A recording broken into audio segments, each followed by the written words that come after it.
गांव के किनारे एक पुरानी सी झोपड़ी थी जिसका छप्पर बारिश में टपका करता था और दीवारों पर मिट्टी उखड़ी हुई थी। उसी में रहता था सोमू, एक आम सा मछुआरा जिसकी पत्नी गौरी उसकी आर्थिक स्थिति के चलते कभी खुश नहीं रहती थी। जा रहा हूँ। कहाँ जा रहे हो पिताजी? कहाँ जाएंगे तेरे पिताजी बेटा? वही तालाब, वही मछलियाँ, तेरे लिए लड्डू पेड़े लेने जाने से तो रहे। अरे कैसी बातें करती हो गौरी, है? जैसा तुम काम करते हो वैसी ही बातें करती हूँ मैं। ये नहीं कि कुछ काम कर लो, इसमें कोई कमाई भी है? अरे अच्छा खासा खाती हो, पीती हो, है? पहनती ओढ़ती हो, लेकिन फिर भी ऐसी बातें करती हो, है? ऊपर वाले का धन्यवाद किया करो, कहीं वो नाराज हो गए ना तो ये सब भी हासिल नहीं होगा, बता रहा हूँ। अरे जाओ तुम, दिमाग न खराब करो। हर दिन वही पुराना जाल, पुरानी तालाब। शर्मा के घर में तो नया छप्पर लग गया और तुम अब भी वहीं के वहीं। अरे गौरी देखो, जितना भाग्य में लिखा है ना उतना ही मिलेगा बस। भाग्य भाग्य भाग्य, अगर सब कुछ भाग्य है तो मेहनत किस लिए करते हैं लोग? तू तो बस किस्मत का रोना रोता रहे। सोमू कुछ नहीं बोला। गौरी के ये ताने रोज के थे। सोमू ने अपना जाल उठाया और वो बाहर निकल गया।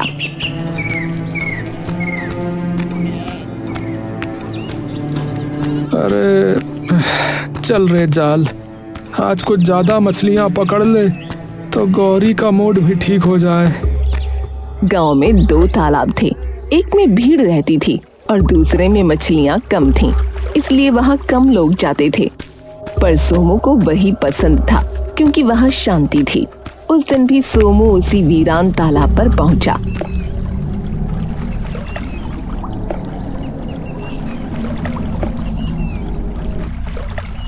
जाल फेंका, इंतजार किया, लेकिन आज कोई मछली नहीं आई।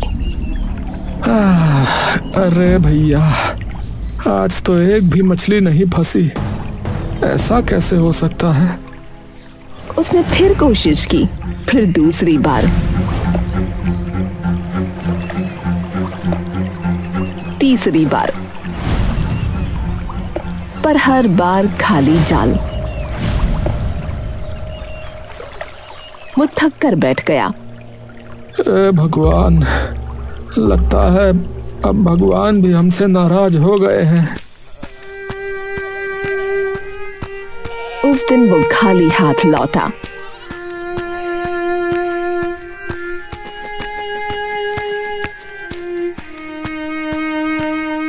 और गौरी के ताने सुनकर सो गया।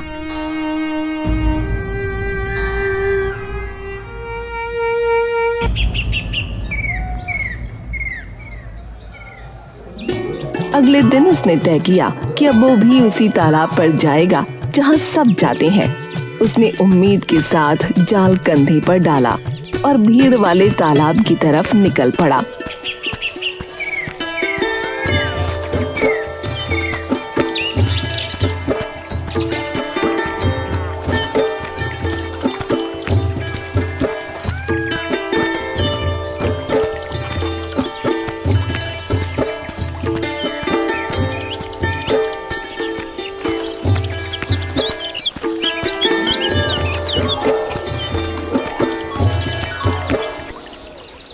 अरे सोमू भी आ गया, देखो। अरे क्या बात भैया, आज हिया का रास्ता कैसे भूल गए? अरे राजू, उधर लगता है मछलियां खत्म हो गई हैं शायद। अरे उधर तो इतने लोग भी नहीं जाते। अरे तुमने अकेले ही मछलियां खत्म कर दी क्या वहाँ? सभी ठहाका लगाते हैं। थोड़ी देर बाद अचानक वहां से भी सारी मछलियां गायब हो गईं। अरे अरे ये क्या भैया? अरे सुबह तक तो मछलियां छलांगे मार रही थी, अभी अभी कुछ दिखाई नहीं दे रहा है। अरे अरे इसकी वजह से, हाँ, इसके कदम ही अशुभ है भैया। हाँ, इसके आने के बाद ही तो ये सब बंद हुआ है। ये बंदा मनहूस है भैया। हाँ भैया, मनहूस है, मनहूस है। अरे अरे भैया चुप हो जाओ, अरे भगवान के लिए चुप हो जाओ। अरे भैया ये क्या बात हुई बताओ। अरे मैं तो बस अपनी रोजी रोटी के लिए आया था और कोई बात नहीं है। अरे अपनी रोजी के चक्कर में तूने सबकी रोजी रोटी छीन ली रे, पनौती कहीं का। आवाजें तेज होती गईं, हर ओर से ताने सुनाई देने लगे। सोमू बस खड़ा रहा। हाँ सही कह रहा पवन भैया, सच में पनौती ही है ये। अरे भैया एकदम मनहूस है। अरे हमारा क्या होगा भैया, आज हमने भी मछलियां नहीं पकड़ी। अरे इस पनौती से पूछो।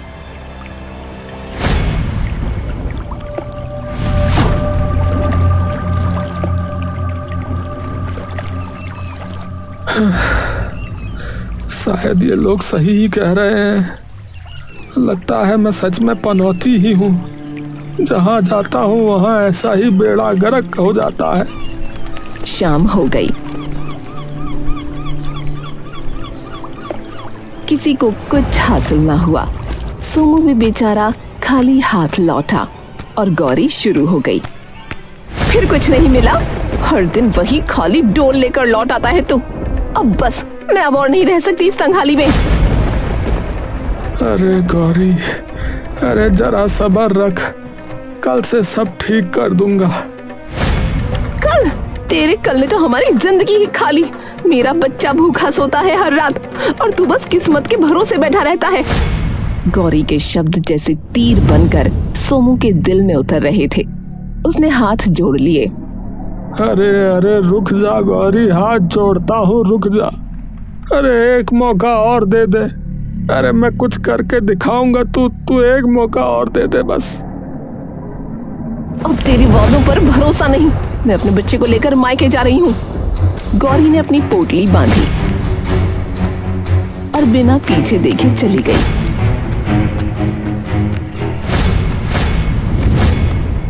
सोमू वहीं खड़ा रह गया, खाली झोपड़ी में, खाली दिल के साथ। उसकी आंखों से पानी टपकने लगा। अगर यही किस्मत है तो इसे मैं नहीं मानता अभा। हाँ, मैं नहीं मानता। मैं अब अपनी किस्मत बदलूंगा। हाँ, बदल कर रहूंगा। हाँ।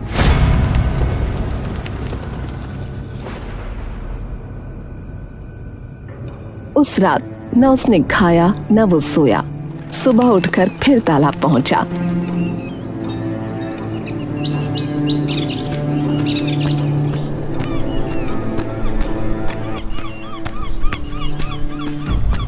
जाल फेंका, घंटों बैठा, लेकिन नतीजा वही सन्नाटा। अब गांव में चर्चा फैल गई थी। अरे भैया सुना है सोमू गया रहा आज फिर से तालाब पर है, सच है का? अले थोलो भैया, अले उसके कदम ना पलते हैं ना, वहाँ तो भी तो बोता है। अरे सच में वो मनहूस है भैया। हाँ, उसके कारण देखो पूरे गांव का धंधा चौपट हो गया। बताओ। वो लोग सोमू को गांव से निकालने की सोचने लगे, जिसके लिए वो सीधा राजा शंकर देव के दरबार में उसे लेकर पहुंच गए।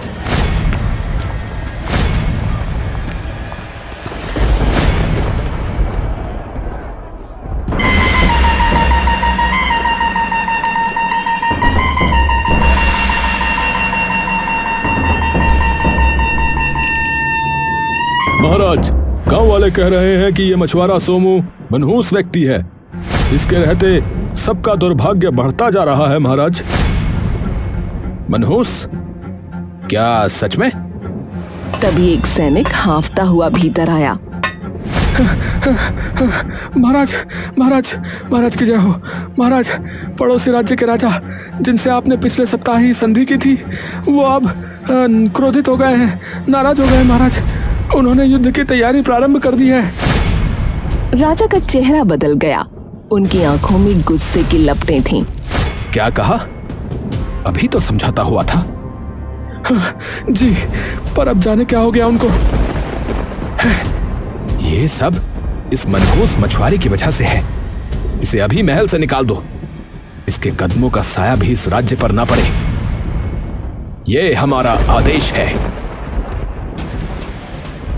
जी महाराज। और हाँ, आज के बाद कोई भी आम व्यक्ति, विशेष तौर पर गरीब और निर्धन, इस महल में नहीं आएगा। क्या मालूम कौन मनहूस है और कौन नहीं। सोमू को सैनिकों ने पकड़ा और दरवाजे के बाहर फेंक दिया।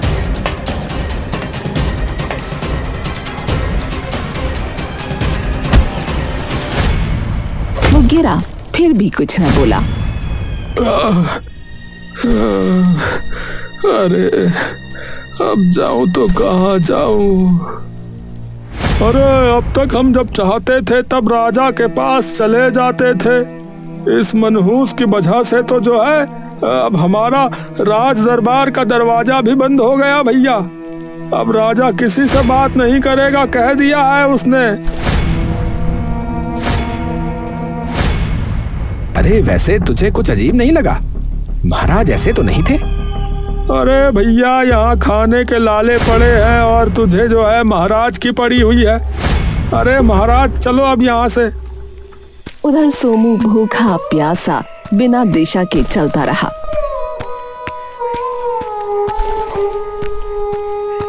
गांव के बाहर जब पहुंचा तो देखा बरगद के नीचे एक बूढ़ा साधु बैठा है। क्या हुआ पुत्र, तुम उदास क्यों हो? प्रणाम बाबा। क्या बताऊं बाबा जी, सब मुझसे नाराज ही हैं। पत्नी छोड़ गई, गांव वाले ताने देते हैं। राजा ने भी मुझे अब निकाल दिया है। लगता है मैं मनहूस व्यक्ति हूँ। भाग्य से भागा नहीं जाता पुत्र, पर कभी कभी भाग्य वही मिलता है जहां कोई जाने का साहस नहीं करता। क्या क्या बोल रहे हैं बाबा जी, थोड़ा समझा के बताइए। देखो पुत्र, गांव के बाहर जो पुराना तालाब है ना, जहां कोई भी नहीं जाता, वहीं आज तुम्हारा भाग्य तुम्हारी प्रतीक्षा कर रहा है। पर बाबा जी वहां तो मछलियां होती ही नहीं है। कभी कभी खाली तालाब में ही खजाने छुपे होते हैं पुत्र। आजमा लो, कर्म तुम्हारा, फल उसका। सोमू ने सर झुका लिया। वो चल पड़ा उसी पुराने तालाब की ओर। तालाब शांत था, हवा ठंडी और शाम ढल रही थी। सोमू ने अपना पुराना फटा हुआ जाल उठाया और पानी में फेंका।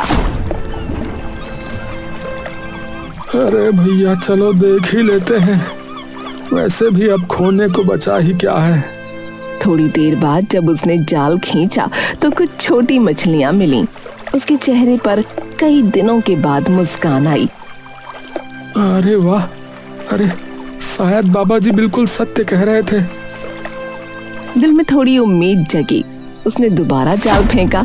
इस बार जब जाल खींचा तो पानी से एक चमकदार रोशनी निकली। सोमू चौंधिया गया। जाल में एक सुनहरी मछली फंसी थी।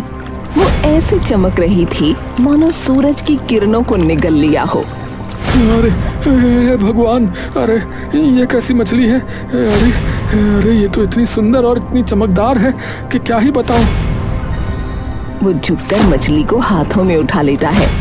मछली की आंखें गहरी नीली थीं और पंख सोने जैसे। अरे वाह, अरे आज तो किस्मत जाग गई। हाँ, सही कहा था बाबा ने। हाँ। पर तभी वो मछली बोल उठी, इतनी जल्दी मुझे अपनी किस्मत मत कहो सोमू। सोमू के हाथ कांप गए। उसने चारों तरफ देखा।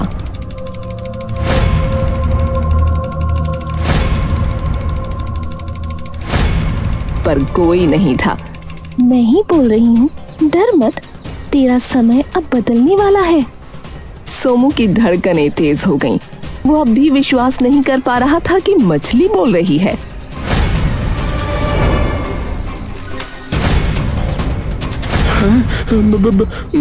बोलने वाली मछली? अरे ये कैसे संभव है? मुझे मारना मत, मेरी मदद करो, तुम्हारा भाग्य सुधर जाएगा। अरे अरे तुम पहले ये बताओ कि तुम बोल कैसे रही हो। ये कौन सा चमत्कार है? मैंने आज तक तो ऐसा कभी नहीं देखा। और तुमको मुझसे भला कौन सी मदद चाहिए?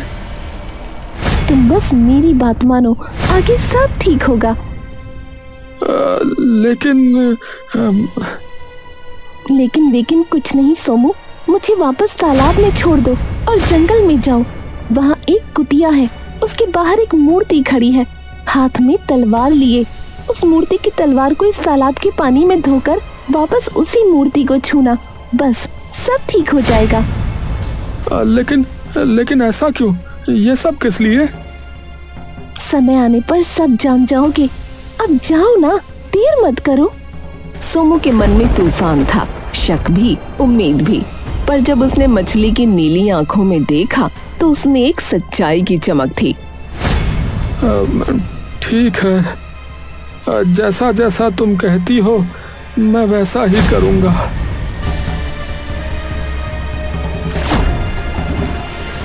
वो जाल समेटकर जंगल की ओर बढ़ चला।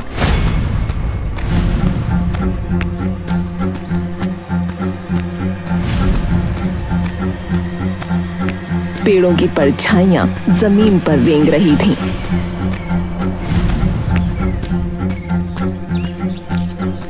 जैसे कोई पीछे पीछे चल रहा हो।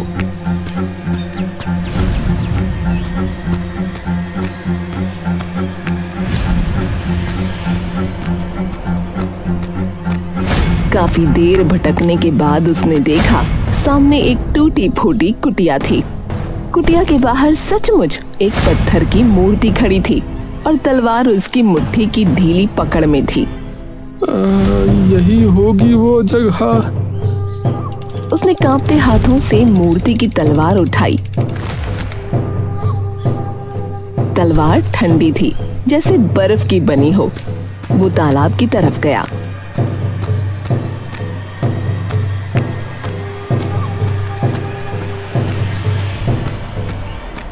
तलवार को पानी में डुबोया। जैसे ही पानी ने तलवार को छुआ, हल्की नीली रोशनी फैल गई। वो तलवार लेकर लौटा। अब बस मूर्ति को छूना बाकी था।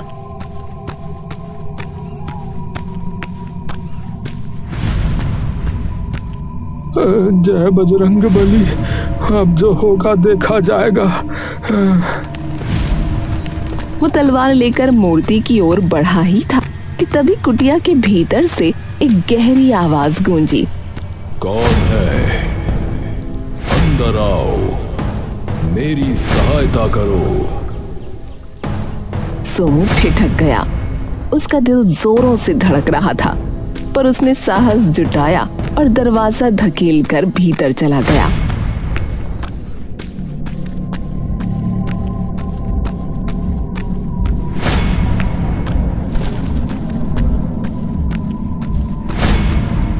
अंदर अंधेरा था। कोनों में मकड़ी के जाले, दीवारों पर पुराने निशान। बीच में एक आदमी रस्सियों से बंधा पड़ा था। अरे तुम कौन हो भाई? मुझे मुक्त कर दो। मैं एक जादूगर हूँ, वही जिसने ये मूर्ति बनाई थी। जादूगर? और वो सुनहरी मछली कौन है? वो एक धोखे की कहानी है। किसी ने मुझसे जादू करवाया था, पर उसने धोखा दिया। का मतलब? देखो, मैं पूरी बात नहीं बता सकता। जादू करवाने वाले ने धोखे से मुझसे ऐसा जादू करवा दिया कि ये सच्चाई अगर मैं किसी को भी बताऊंगा तो राख बन जाऊंगा। अरे भाई, पर ऐसा है तो उसने तुम्हें मारा क्यों नहीं? क्योंकि अगर वो मुझे मारता तो मेरा किया हुआ जादू भी वहीं समाप्त हो जाता ना। इसलिए उसने मुझे इस कुटिया में बंदी बनाकर जीवित रखा। बस मुझे मुक्त कर दो सोमो, आगे का रास्ता तुम स्वयं जान जाओगे। सोमू का मन उलझ गया। फिर भी उसने सोचा जिसने दुख झेला है उसकी मदद करनी ही चाहिए। चलो ठीक है, मैं तुम्हें अभी मुक्त करता हूँ। उसने रस्सियां खोली। जैसे ही आखिरी गांठ खुली, हवा का तेज झोंका आया। धन्यवाद सोमू, धन्यवाद। अब मैं मुक्त हूँ। जाओ, तुम्हारा भाग्य सबसे उत्तम हो। इतना कहकर वो अचानक हवा में विलीन हो गया, जैसे कभी था ही नहीं। सोमू हैरान खड़ा रह गया। अरे कहाँ चला गया? अभी तो यहीं था।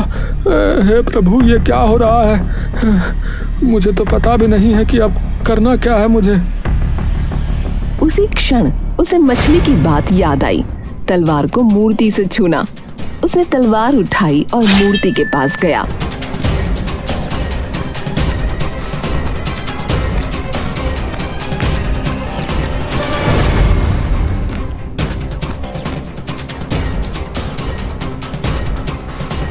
अरे हाँ, अब जो भी सच्चाई है सामने आ ही जाए, उसको छू देता हूँ।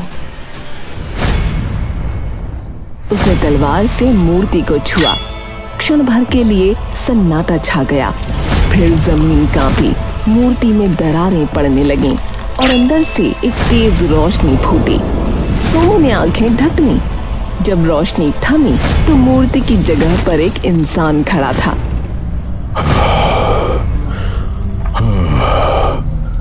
अरे, आखिर किसने मुझे इस शाप से मुक्त किया? अरे महाराज शंकर देव, अरे महाराज, आप यहाँ कैसे?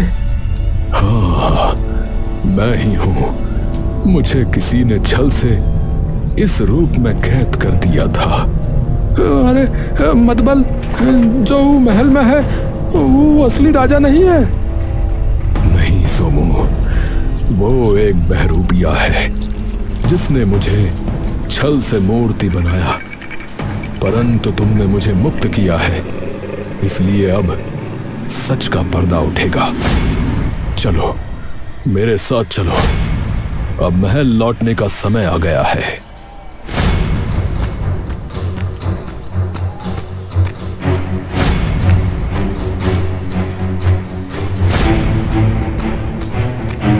अचानक राजा ने कदम रोक दिए। पर सोमू, एक बात बताओ, तुम्हें आखिरकार कैसे पता चला कि मुझे बचाना है? महाराज, ये सब तो सुनहरी मछली की वजह से हुआ। उसने ही मुझे राह दिखाई थी। उसने कहा था कि मैं आपकी मुक्ति की कुंजी हूँ। ये सुनते ही राजा का चेहरा बदल गया। मछली कहाँ है वो? सोमू ने बताया और दोनों बिना एक क्षण गंवाए तालाब की ओर दौड़ पड़े।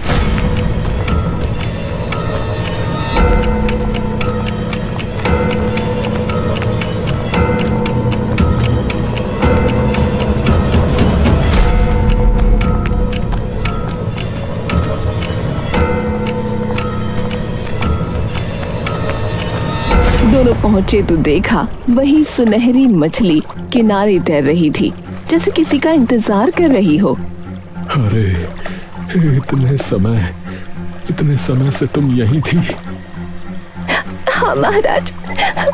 राजा ने अपनी तलवार से उंगली पर हल्की चोट की और खून की कुछ बूंदें तालाब में टपकाईं। अचानक मछली का शरीर फैलने लगा और कुछ ही पलों में सामने एक स्त्री खड़ी थी। प्रिय, हे प्रिय, मेरी रानी। हाँ, इस मछुआरे ने हमें मुक्त किया है मेरे स्वामी। मैं तो बस आदेश का पालन कर रहा था महाराज। चलिए महल चलते हैं अब। तीनों महल लौटे।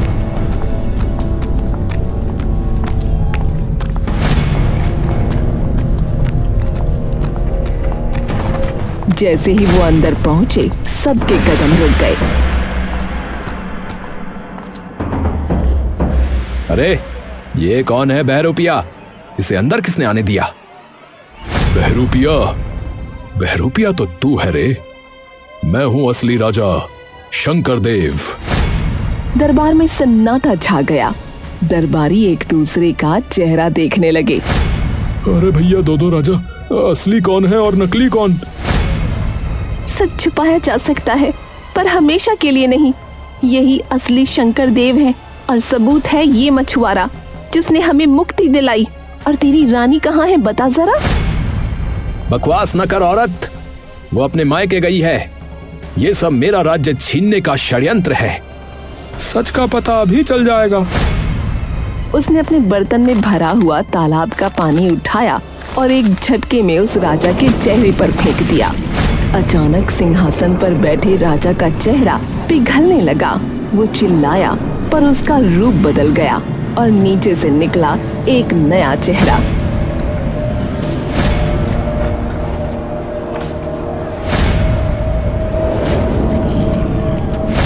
अरे राजकुमार, आप तो गुरुकुल गए थे। हे भगवान, बेटा तुम हमारे साथ छल करने वाला है, हमारा ही खून था। मैं समझ रहा हूँ। इसे भय था कि मैं इसे उत्तराधिकारी नहीं बनाऊंगा, इसी कारणवश इसने ये किया। राजा का अंदाजा बिल्कुल सही था। राजकुमार ने इसीलिए ये किया था। महारानी, मैं राजकुमार को इस राज्य का राजा नहीं बना सकता। वो बहुत ही क्रूर व्यक्ति है। मैं अपनी जनता को तड़पते हुए नहीं देख पाऊंगा। राजा के लिए मैं किसी अच्छे व्यक्ति का चुनाव करूंगा। मुझे गद्दी चाहिए। अगर पिताजी ने ना दी तो मैं छीन लूंगा। अब न्याय होगा। इस विश्वासघाती को कारागार में डाल दो। सैनिक आगे बढ़े।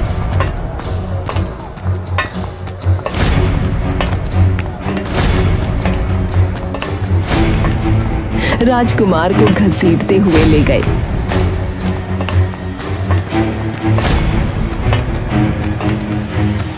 राजा शंकर देव की जय। राजा शंकर देव की जय। राजा शंकर देव की जय। नहीं, अब से असली राजा वह है जिसने मुझे मुक्त किया।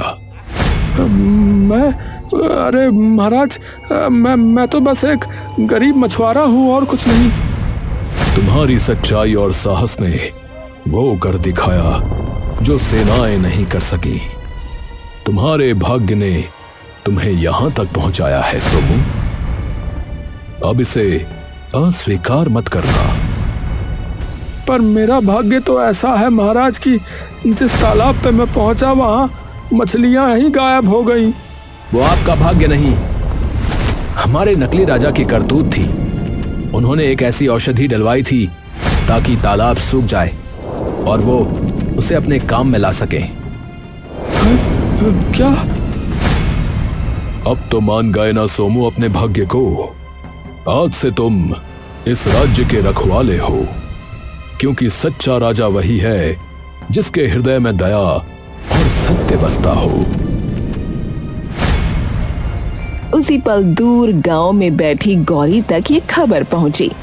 वो दौड़ी दौड़ी महल पहुंची।